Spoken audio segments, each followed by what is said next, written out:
Welcome to McPlum, simple solutions served daily. In this video, I will show you how to make perfect pancakes on a Blackstone griddle.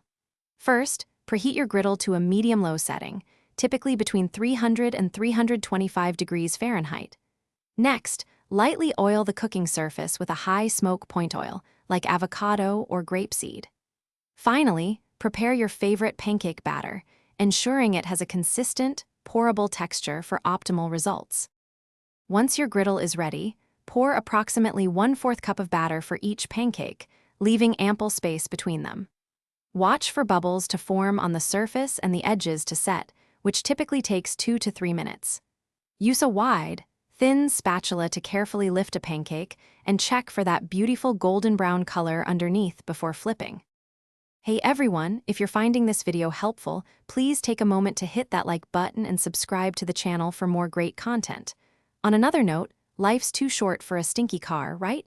Grab yourself a Little Trees Black Ice air freshener. It's a game changer for your ride. You can find the link and other deals in the description below. Now, let's get back to the video.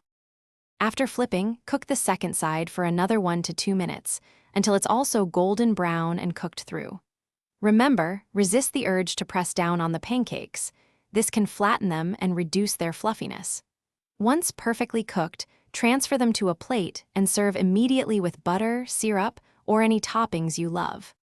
For consistently great pancakes, always maintain a steady griddle temperature. Overcrowding the griddle can lower the temperature and lead to uneven cooking, so cook in batches if needed. And remember, a clean griddle is a happy griddle. Thoroughly clean your Blackstone after each use to keep it in top condition for many more delicious breakfasts. Thanks for watching. Stay juicy and subscribe.